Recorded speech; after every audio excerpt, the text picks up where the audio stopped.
Dear student, welcome to the channel physics the knowledge of nature. Mind map series में magnetic field due to electric current का second part देख रहे हैं हम। पहले part हमारा जो है काफी लेंथी था, जिसमें हमने जो बेसिक पॉइंट्स थे और स्टार्टिंग जैसे था कि मैग्नेटिक फोर्स, ये वाला कंसेप्ट हमने पूरा कवर कर लिया था। उसके बाद जो सेकंड मेजर पोर्शन था, that is we are having magnetic field. So magnetic field हमने जो करंट कैरिंग कंडक्टर स्ट्रेट वाला होता है उसके थ्रू हमने देख लिया था। अब देखिए उसमें एक छोटा सा पॉइंट बचा है, उसी को फिर आगे बढ़ाएंगे। तो ये जो मैग्नेटिक फील्ड आती है, हमने पढ़ा था कि भाई पहले हमने मैग्नेटिक फोर्स कंप्लीट कर लिया उसमें। मैग्नेटिक फोर्स कि अगर किसी मैग्नेटिक फील्ड में कोई चार्ज हम रखेंगे या चार्ज मूव कर रहा है, तो उसके ऊपर कितनी फोर्स लगेगी। परपेंडिकुलर इंटर हुआ, पैरेलली इंटर हुआ, या इंक्लिनेशन कुछ एंगल के साथ इंटर हो रहा है, तो ये सारी चीजें हमने देख चुके हैं। इसी तरह से मैग्नेटिक फील्ड में अगर हमने करंट कैरिंग कंडक्टर को रखेंगे तो उसके ऊपर कितनी फोर्स लगेगी, ये भी हमने पढ़ लिया है। ठीक है, अब देखिए इसके बाद आगे जो पढ़ेंगे हमने कि मैग्नेटिक फील्ड का जो कंसेप्ट था बाय-शॉर्ट लॉ, तो ये भी हमने लास्ट लेक्चर में देखा। तो वहां पे हमने क्या किया कि जो स्ट्रेट वायर होता है, अब ये मैग्नेटिक फील्ड वाला टॉपिक हमारा कंटिन्यू होगा। तो ये जो वायर होगा जिसमें से करंट फ्लो हो रहा है, तो इसके वजह से मैग्नेटिक फील्ड कितनी आएगी। तो हमने ये स्ट्रेट वायर हमने पढ़ लिया है, ठीक है ना। तो उसमें क्या क्या पढ़ा हमने, एक लॉन्ग वायर, लॉन्ग मतलब ये इनफाइनाइट जैसे ले लिया, उसके बाद हमने फाइनाइट लिया, उसके बाद हमने सेमी इनफाइनाइट ऐसे वाला भी वायर लिया है, ठीक है ना। तो ये कुछ एग्जाम्पल हमने देखे थे। अब आज के सेशन में हम स्टार्ट करेंगे कि ये जो वायर है ना, जो आर्क, सर्कुलर आर्क की तरह होगा, मतलब कर्व्ड वायर होगा, तो इसकी वजह से मैग्नेटिक फील्ड कितनी आएगी। लेकिन उससे पहले एक टॉपिक हमारा स्ट्रेट वायर से रिलेटेड बचा है, जो कि फोर्स ऑफ अट्रैक्शन, या फोर्स एक्टिंग बिटवीन, अट्रैक्शन के बजाय चलो मैं ऐसे लिखता हूं, force acting between two long parallel wires. अगर दो हमने इस तरह के कंडक्टर ले लिए, इसमें से करंट I1 फ्लो हो रहा है, इसमें से करंट I2 फ्लो हो रहा है, और इन दोनों के बीच में जो डिस्टेंस है लेट दैट इज d। तो अब जो है देखो, अगर करंट इस कंडक्टर से फ्लो रहा तो इसकी वजह से फील्ड आएगी, तो वो फील्ड इस करंट कैरिंग कंडक्टर पे या जो वायर है उस पे फोर्स लगाएगी। कितनी लगाएगी, तो BIL sin थीटा, ये हमने पढ़ चुके। अच्छा, इसी तरह से जब करंट इसमें से फ्लो रहा है तो इसकी वजह से भी तो फील्ड आएगी, तो वो फील्ड इसके ऊपर फोर्स लगाएगी। समझ में आ रहा है। तो अब ये जो फोर्स लगेगी ये किस डायरेक्शन में लगेगी, तो यहाँ पे कंसेप्ट वाला पॉइंट याद रख लो। अगर डायरेक्शन सेम है, current is flowing in the same direction, current is flowing in the same direction, तो यहां पे जो फोर्स लगती है, चले इसको हम दूसरे पेन से लिखेंगे, force of attraction, attractive force लगेगी, अट्रैक्टिव फोर्स लगेगी। अच्छा, इसी तरह से दूसरा, अगर current opposite, current is flowing in opposite direction, in opposite direction, तो in this case repulsive force is acting, repulsive force is acting। तो अब देखिए यहां पर ये कंसेप्ट अच्छे से याद रख लो। करंट अगर दोनों में सेम डायरेक्शन में फ्लो रहा है तो फोर्स ऑफ अट्रैक्शन, मतलब ये दोनों को फोर्स ऐसी लगेगी, एक दूसरे के करीब आएगी, मतलब यहाँ पे फोर्स ऐसे लगेगी और यहाँ पे ये फोर्स ऐसे लगेगी। This is the magnetic force, ये FM, ये FM, ठीक है। तो FM1, FM2, तो ये एक दूसरे के करीब आएंगे। अगर अपोजिट डायरेक्शन में रहेगी तो रिपल्सिव फोर्स लगेगी। तो कंसेप्ट वाला ये पॉइंट आप याद रख लो, थ्योरेटिकल MCQ इसके ऊपर बन सकता है। अच्छा, अब कितनी फोर्स लगेगी, तो यहाँ पे क्या होता है, जनरली फोर्स पर यूनिट लेंथ, ये जो है ना, ये वायर जो है जैसे फाइनाइट कंसीडर करके लेंगे कि इसकी लेंथ जो है सपोज L है, तो यहाँ पे जो है ना फोर्स एक्टिंग पर यूनिट लेंथ, मतलब यहाँ से यहाँ तक फोर्स एक्ट हो रही है, तो पर यूनिट लेंथ कितनी फोर्स एक्ट होगी। तो यहाँ सिंपली फोर्स बताने के बजाय आपको क्वेश्चन पूछता है फोर्स पर यूनिट लेंथ, तो यहाँ पे हम छोटी सी हेडिंग लगा दे, फोर्स पर यूनिट लेंथ, फोर्स पर यूनिट लेंथ। ओके, तो यहां जो फोर्स पर यूनिट लेंथ, इसको हम कैसे लिखेंगे, F by L, F by L, इस तरह से हम बता देंगे, ठीक है। तो अब यहां पे देख लीजिए, ओके ओके, तो ये एल क्या है, that is the length of the wire है, ठीक है। और ये जो डी है, D is the distance between the two wires, यहां ध्यान दे आप। अब यहाँ पे जो फॉर्मूला बनेगा एकदम से आसान सा, जैसे हम लिखते हैं म्यू जीरो आई, ओके, म्यू जीरो अपॉन ये 2।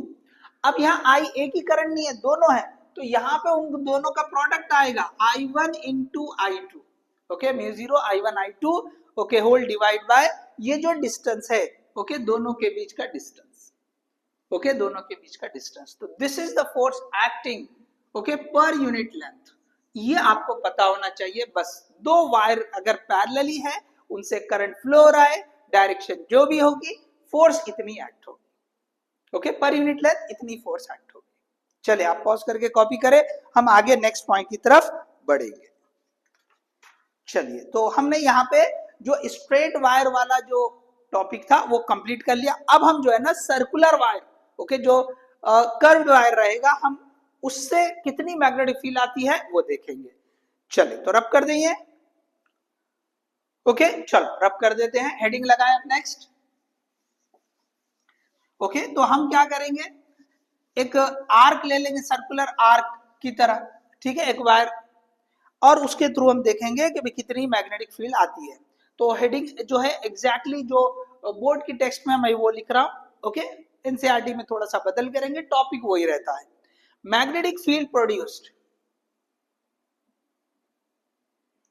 Magnetic field produced, okay, magnetic field produced by a current,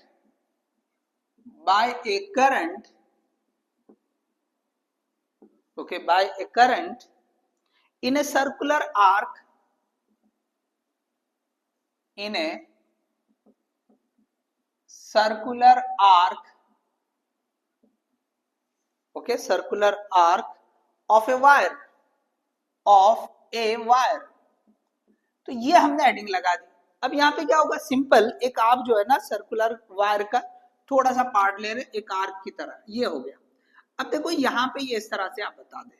सो ये जो फील्ड हम पता करते हैं ना, that is at the centre. कहाँ पता करते हैं, सेंटर पे पता करते हैं। तो इसमें से सपोज ये करंट आई फ्लो हो रहा है, और ये एंगल मान लो जो भी लेंगे, थीटा ले लो, फाई ले लो, अल्फा बीटा जो लेना है, आप जो नाम देना है दे दो, ठीक है।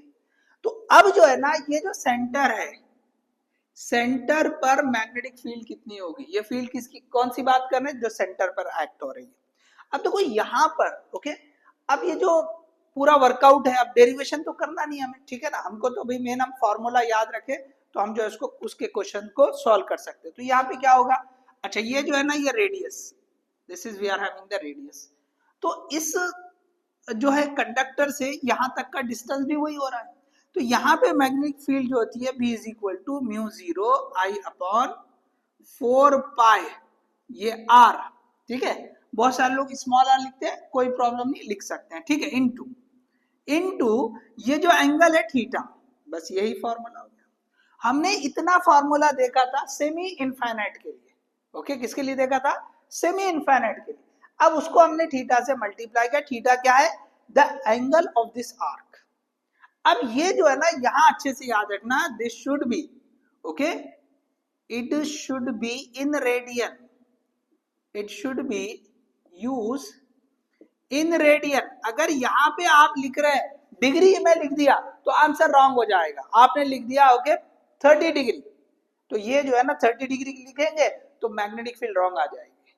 आपको रेडियन में लिखना है, 30 डिग्री मतलब pi by 6, so you have to write here pi by 6, ठीक है। तो ये एंगल को किस में लिखना है, it should be in radian, समझ में आ गया। अच्छा, अब इसी से क्या कर सकते हैं, हम थोड़ा सा आगे जा सकते हैं एप्लीकेशन बेस। कैसे कि भाई क्वार्टर सर्कल, ये तो एंगल थीटा है, अगर ये थीटा 90 हो जाए तो क्वार्टर सर्कल हो जाता है, थीटा अगर 180 हो जाए तो सेमी सर्कल हो जाता है, और अगर पूरा 360 तो पूरा सर्कल हो जाएगा। Okay, so will get that complete circle.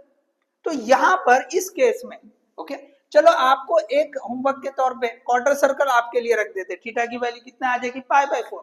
मैं दो एग्जांपल ले लेता हूं, एक ले लेंगे हम सपोज ओके सेमी सर्कल, तो सेमी सर्कल के लिए एंगल कितना होगा बोले, semi circle, semi circular arc, semi circular arc, तो इसमें थीटा सिंपली 180 डिग्री, मतलब इसको हमको लिखना है रेडियन में तो पाई रेडियन लिखना पड़ेगा, ठीक है ना। तो यहाँ पे क्या हो जाएगा, चले मैं फिगर भी बना देता हूँ ये इस तरह से। So this is we are having the centre, ठीक है, तो this is we are having radius और इसमें से ये करंट आई फ्लो रहा है। So in this case what will be the magnetic field, mu 0 I upon 4 pi ये आर इनटू थीटा कितना है तो पाई, पाई से pi cancel, B is equal to mu 0 I upon okay 4R, ये आपके पास आ गया, ठीक है। इसी तरह आप फुल सर्कल के लिए भी कर सकते हैं, तो यहाँ पे फुल सर्कल ले लिया, फुल सर्कल, तो फुल सर्कल के लिए क्या ले लेंगे, थीटा की वैल्यू हो जाएगी 360 डिग्री या इसी को बोलेंगे 2 पाई रेडियन। तो अब यहाँ पे बता दो ये इस तरह से, अभी भी ये सेंटर पे पता करते हैं, this is we are having the radius, तो B is equal to mu 0 I upon 4 pi R into 2 pi, तो simply this will become mu 0 I upon 2R, इसको R लिख दिया चलो। तो अब आप देखें कि भाई जो फील्ड आ रही है पूरा सर्कल ले रहे तो म्यू 0 I अपॉन 2R, आधा सर्कल लेंगे तो आधी हो जाएगी, देखो mu 0 I upon 2R divide by 2 करे तो ये हो जाता 4R, अगर क्वार्टर सर्कल लेंगे और आधी कर देंगे और आधी करे तो 8R आ जाती। तो अगर आप क्वार्टर सर्कल के लिए जैसे मैंने बोला आपने करना, तो उसके लिए फील्ड कितनी आएगी, म्यू 0 I अपॉन 8R, आ रहा है समझ में, इस तरह से हम कर सकते हैं, ठीक है। अब देखो इसको लेकर क्वेश्चन किस तरह बनता है, तो आपने ऐसे शेप के एग्जाम्पल देखे होंगे, देखो मैं यहाँ बताता हूँ, चलो यहाँ पे बताता हूँ न्यूमेरिकल किस तरह के आ सकते हैं। तो आप ये ऐसा क्वेश्चन देखो, ये ऐसे, या ऐसा भी हो सकता है, ये ऐसा बना के यहाँ, और ये ऐसे, इस तरह के क्वेश्चन, और बोलेगा यहाँ के सेंटर पे, यहाँ पे सेंटर पे, ये एग्जाम्पल 1, ये एग्जाम्पल 2, आपको नीट में भी बहुत सारे मिल जाएंगे, ओके PYQ या मटेरियल देखेंगे आप तो उसमें आपको ऐसे क्वेश्चन मिल जाएंगे। यहाँ बोलेगा कि इसमें से जो है ना करंट आई फ्लो हो रहा है, ये करंट आई, तो ये ऐसे जाएगा यहाँ से भी यहाँ से भी, और बोलेगा कि सेंटर पे बताओ कि कितनी फील्ड आएगी। तो अब देखो यहाँ पे एक कंसेप्ट है ओके कि करंट कैरिंग वायर, ओके अगर उसकी लाइन में कोई पॉइंट आएगा तो वहां पे मैग्नेटिक फील्ड जीरो होती है, ओके मैग्नेटिक फील्ड जीरो होती है। यहाँ पे मैं कंसेप्ट लिखता हूँ, ओके यहाँ पे कंसेप्ट लिखता हूँ, आप इसको अच्छे से याद रखो, ठीक है। चलो चलिए यहाँ पे जो है ना इसको रब कर देते हैं, पहले आप पॉज करके कॉपी कर लो, ठीक है। अब यहाँ पे ये रब कर देता हूं मैं, ठीक है। चलो अब देखो यहाँ पे इससे रिलेटेड जो क्वेश्चन सॉल्व करने के लिए बहुत इजी हो जाता है वो पॉइंट लिख रहा हूं, क्या है, okay magnetic field, magnetic field at A point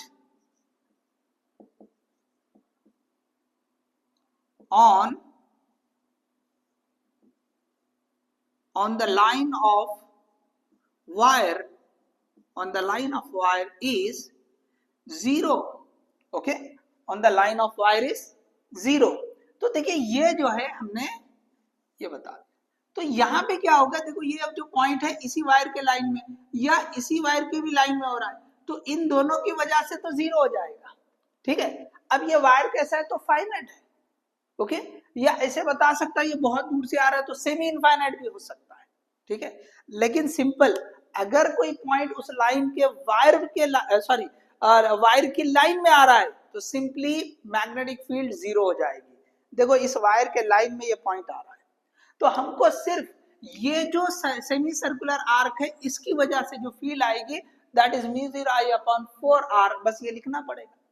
अच्छा अगर डायरेक्शन बोले तो डायरेक्शन देख लो कि भाई कैसे निकालते हैं, तो हमारे फिंगर्स जो है ना वो जो करंट की डायरेक्शन के साथ कर्ल करेंगे तो ये थंब जो है बताएगा the direction of the magnetic field.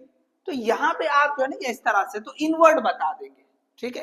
अगर एक से ज्यादा आ रही है अलग अलग मैग्नेटिक फील्ड तो आपको सिंप्लीफाई करना पड़ेगा, इनवर्ड और आउटवर्ड आ रहे हैं दोनों अपोजिट डायरेक्शन में, तो मैग्नीट्यूड का क्या होगा, ओके सब्ट्रैक्शन से आ जाएगा। मैग्नीट्यूड किससे आएगा, सब्ट्रैक्शन से।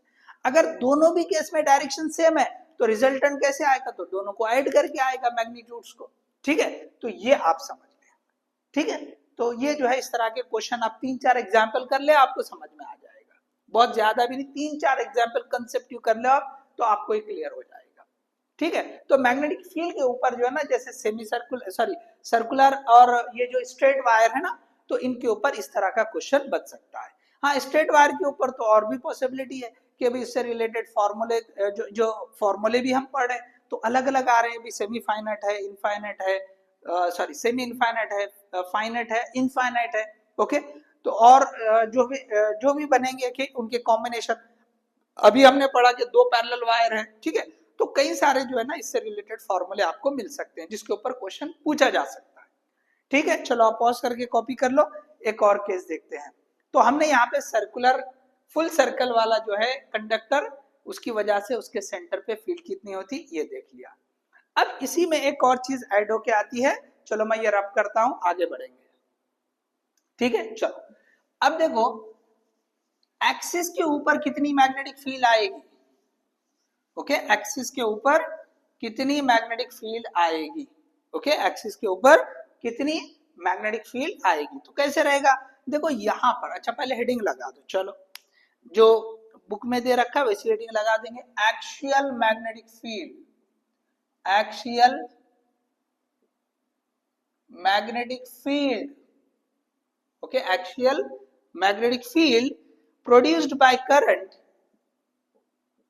produced by current, okay, produced by current in a circular loop, in a circular loop, okay, in a circular loop। अब देखो यहां पर हम क्या करें, एक लूप ले लें इस तरह से, ये करंट कैरिंग लूप है, इसमें जो भी है करंट जैसे फ्लो हो रहा है। अब इसका जो एक्सिस है, चलो इसके एक्सिस को हम रेड कलर से ड्रॉ कर देंगे, चलो ठीक है। ये इस तरह से जो है ना ये रहेगा, ठीक है, ये इस तरह से ड्रॉ कर देंगे। अब देखिए यहां पर ये जो रहेगा, ओके, ये एक्सिस के ऊपर समझो यहाँ पे कोई पॉइंट है, तो ये पॉइंट के ऊपर हमको जो है ना पता करना है।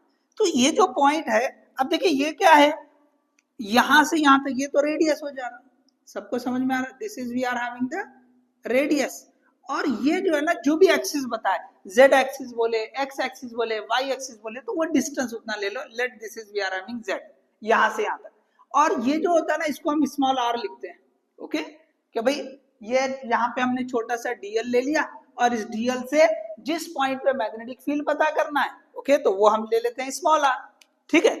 तो देखिए ये तो कॉमन है, चाहे वो इलेक्ट्रिक फील्ड वाला कंसेप्ट हो, चाहे वो मैग्नेटिक फील्ड वाला कंसेप्ट हो, ओके।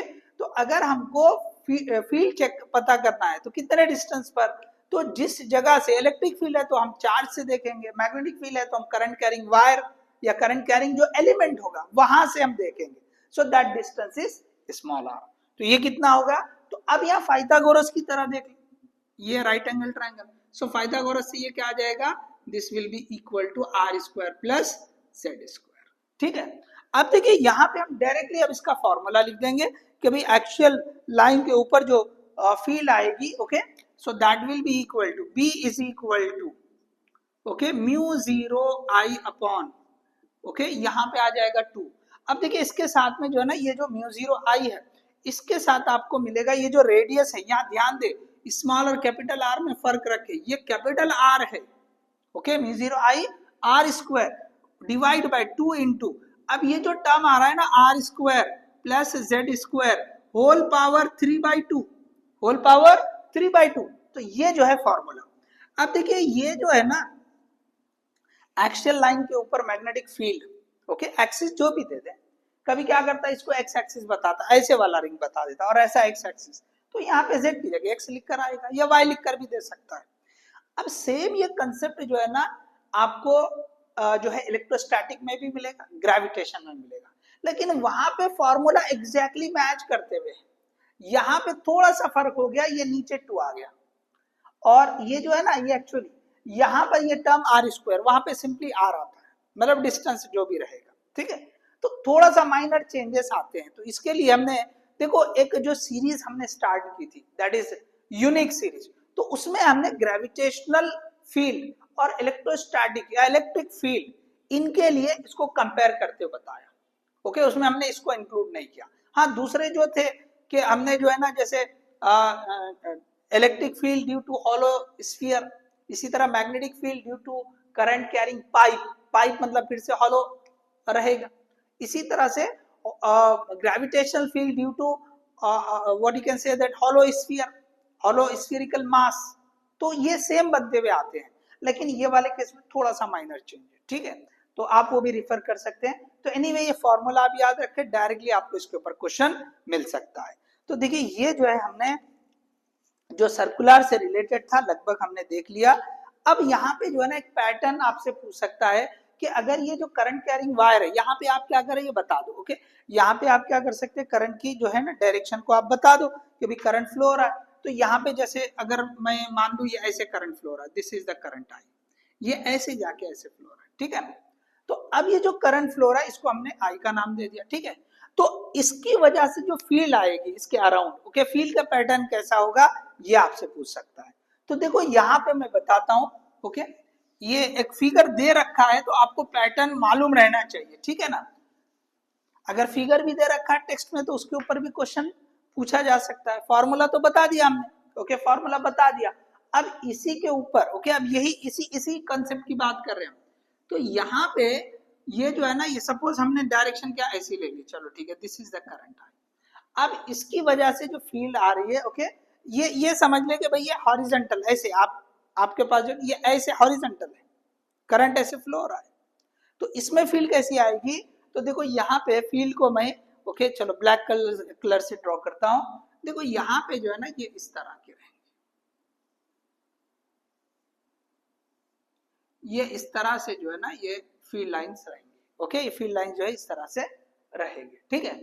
अब इसके बाद क्या होता है, ये और अगर आगे जाएगी तो ये लूप बना देती है, मैग्नेटिक फील्ड लाइंस क्या कर देती है, ये लूप बना देती है, आ रहा है समझ, इस तरह से लूप बन, तो ये पैटर्न रहेगा, ये पैटर्न रहेगा, ठीक है।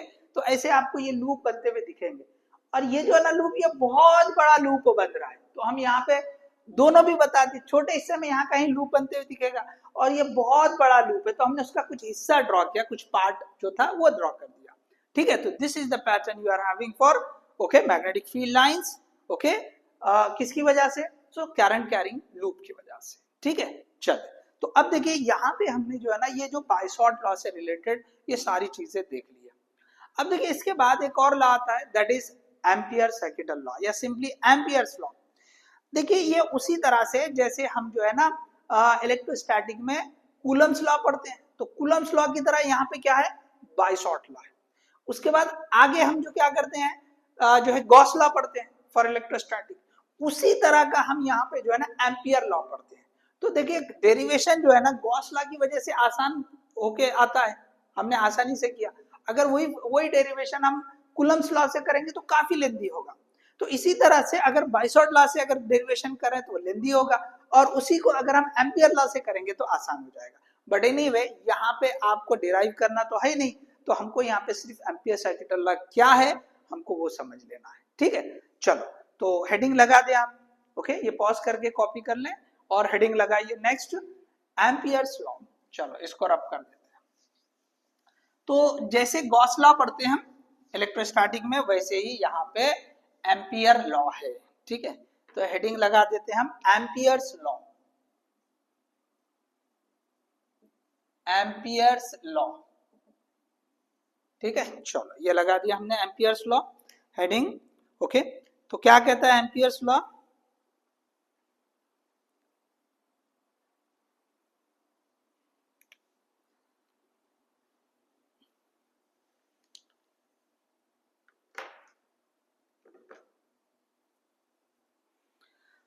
ओके। चलिए तो यहाँ पे सिंपल उसका स्टेटमेंट क्या है, ओके, कि integral of, okay, line integral कहेंगे, line integral of magnetic field, okay, line integral of magnetic field is equal to, okay, mu zero times enclose current by that loop, enclose current by that loop. जैसे अगर हमने यहाँ पे एक loop ले लिया, ये इस तरह से लूप ले लिया हमने, ठीक है। अब इसमें करंट की डायरेक्शन जो भी रही, सपोज ये ऐसे करंट फ्लो हो रहा है, ओके, करंट फ्लो हो रहा है, तो यहाँ इस केस में, ओके, ये इस केस में अब आपको जो है ना, जो एम्पियर्स लॉ है, so that is we are having integration, okay, close loop, ये क्लोज लूप का है, B bar dot D L bar is equal to mu zero times I enclosed, okay. जैसे हम जो है ना इलेक्ट्रोस्टैटिक में पढ़ते हैं, integral E bar dot D A bar is equal to 1 by epsilon naught times Q enclose, मैंने पहले बता दिया कि उसी तरह का है। तो यहाँ पे integral B bar dot D L bar is equal to mu zero times I enclose. चले, ये जो है हमने फॉर्मूला देख लिया।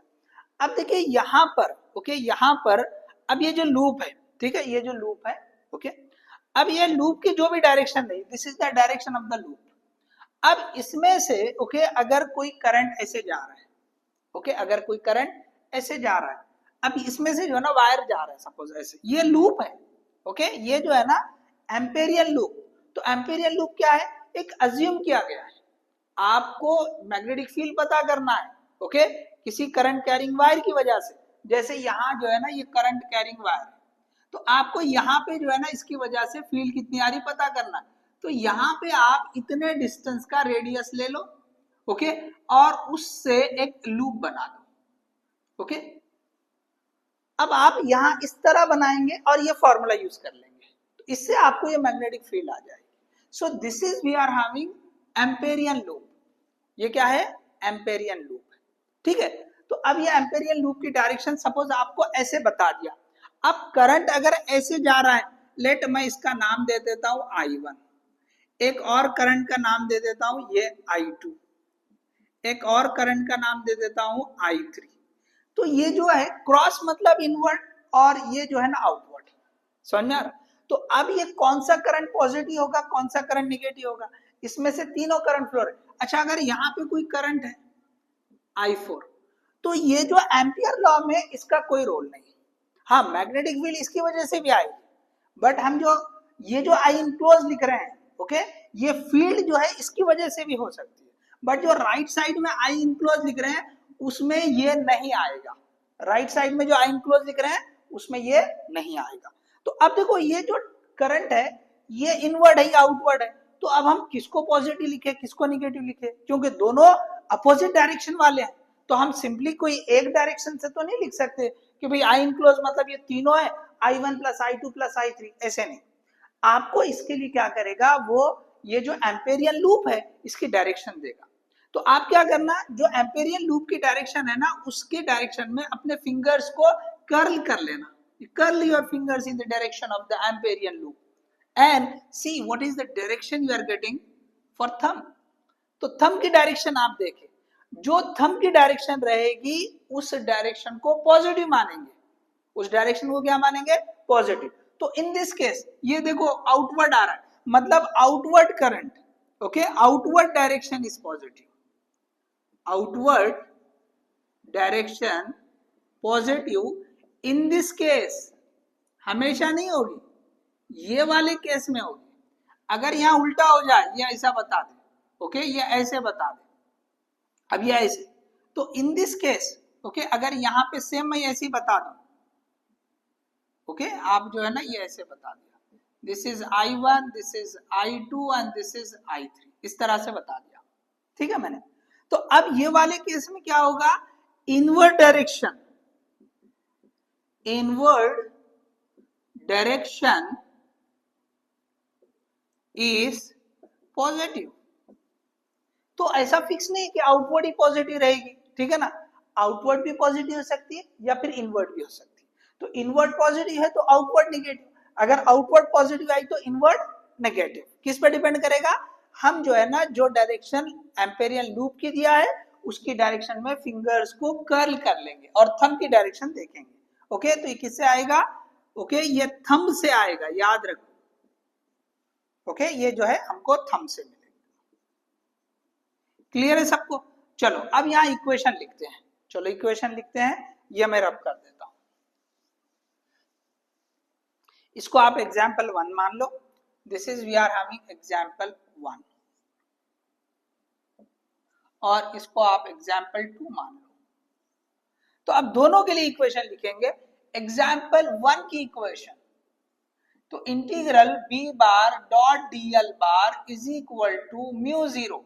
अब आई इनक्लोज लिखना, तो तीनों करंट इनक्लोज है, तो आउटवर्ड वाला पॉजिटिव, इनवर्ड वाला निगेटिव, तो आप लिखेंगे minus I one plus I two minus I three, ये इस तरह से लिखेंगे। इसी तरह एग्जाम्पल 2 की अगर बात करेंगे तो यहां पे आप क्या करोगे, integral B bar dot DL bar is equal to mu zero.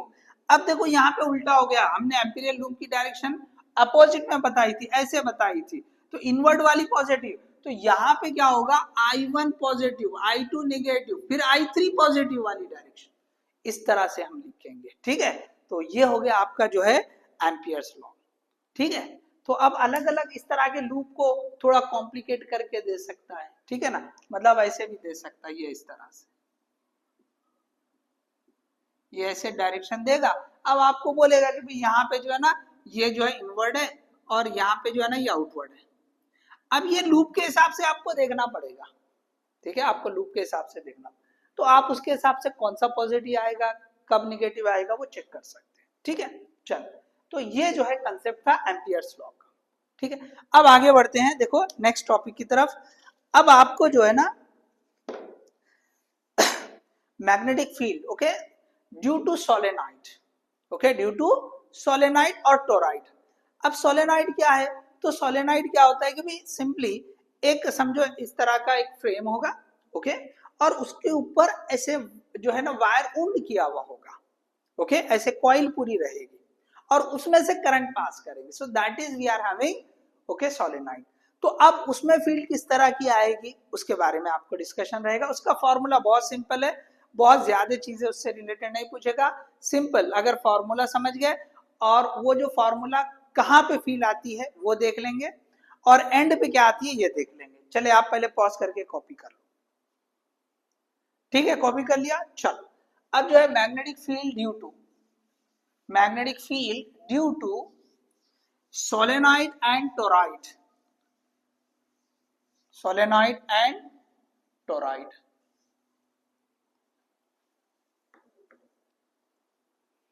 Okay, magnetic field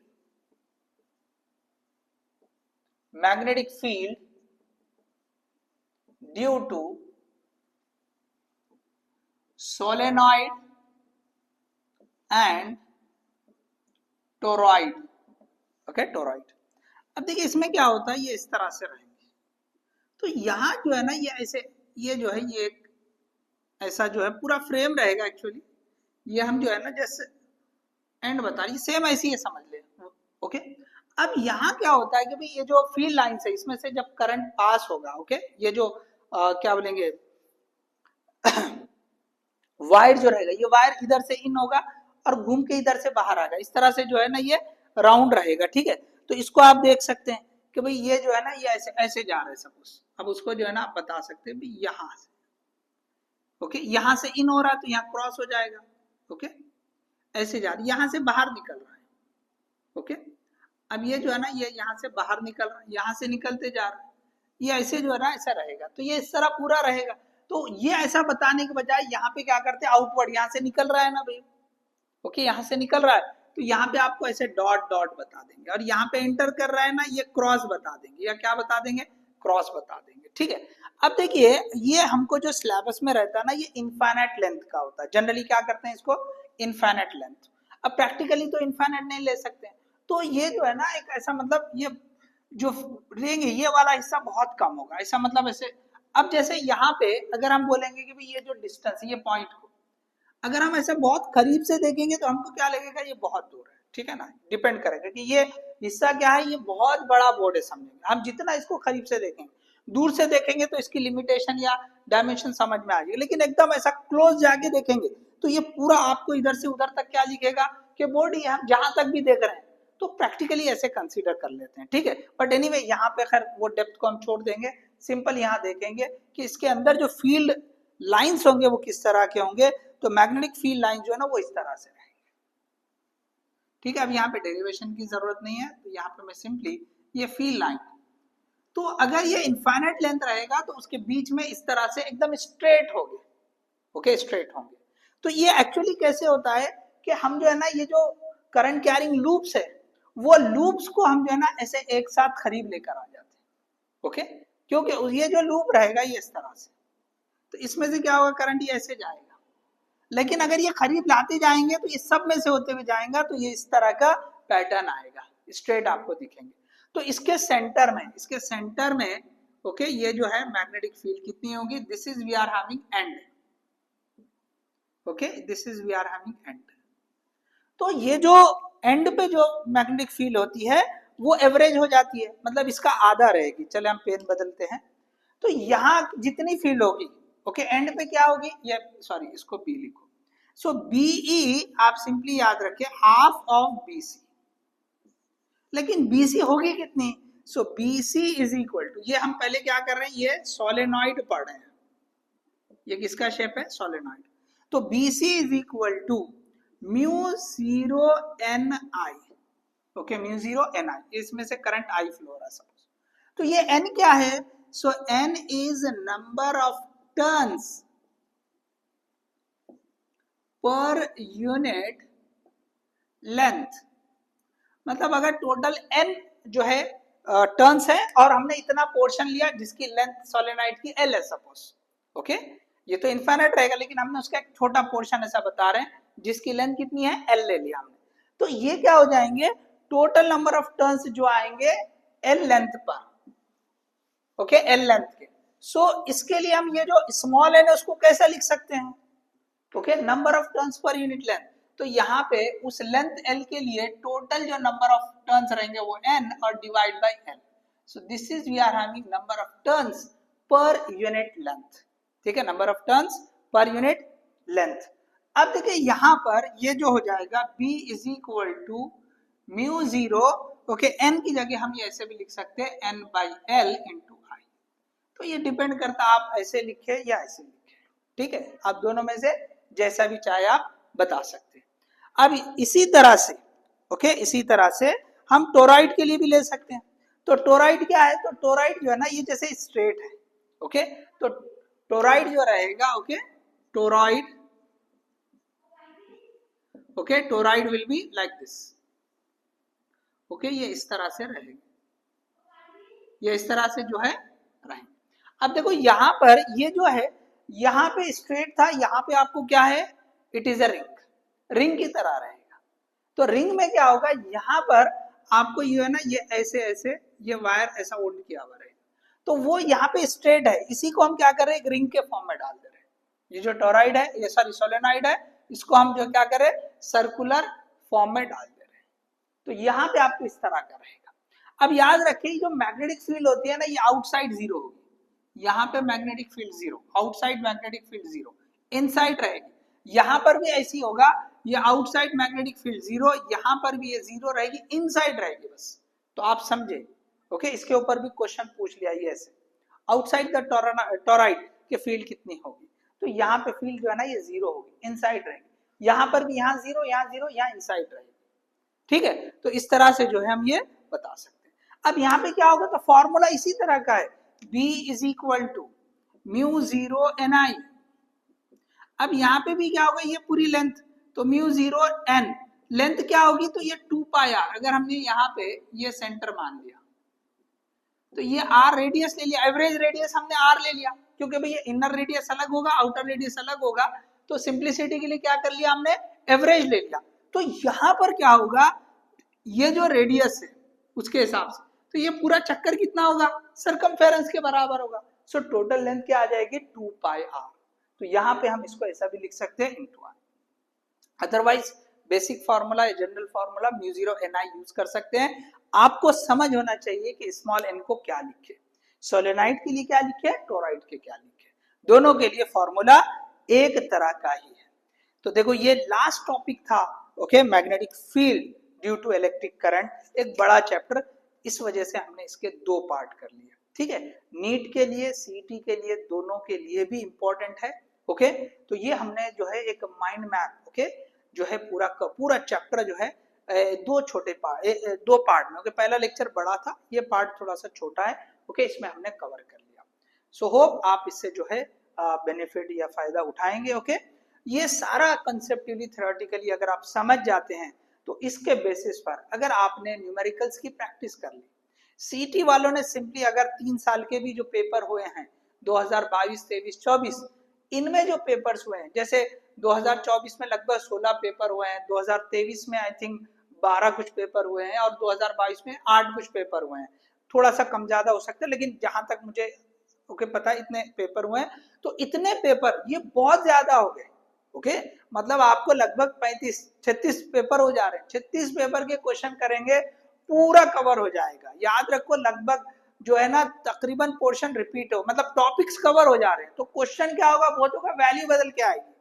कई सारे एक्सपर्ट का तो मानना ये है कि लगभग 60-70% तो रिपीट, मतलब वही आएंगे, उससे ज्यादा भी आएंगे बोलते। क्यों? तो इतने पेपर हो गए 3 साल में, तो लगभग पूरा कवर हो चुका है। तो अगर आपने पीवाईक्यू को अच्छे से कर लिया 3 साल के, तो आपको जो है ना एक बहुत अच्छा स्कोर जो है ना सीईटी में मिल जा सकता है। अब इसी तरह से ये जो पोर्शन है लगभग नीट के लिए भी पूरा वैसा ही है। टॉपिक आगे पीछे हो सकता है, बस हमने जो है बोर्ड के सिलेबस के हिसाब से टॉपिक लिए, लेकिन अगर एनसीईआरटी को उठाएंगे तो वहां पर भी ये वाले चैप्टर को एग्जैक्टली वैसी टॉपिक है। ओके, टॉपिक्स वही रहेंगे। ठीक है, तो आप जो नीट कर रहे हैं या सीटी कर रहे हैं, ओके, आपने इसके बेसिस पर अगर क्वेश्चंस की अच्छी प्रैक्टिस की तो डेफिनेटली आप इसमें एक स्कोर ला सकते हैं। Okay, so all the best, thank you.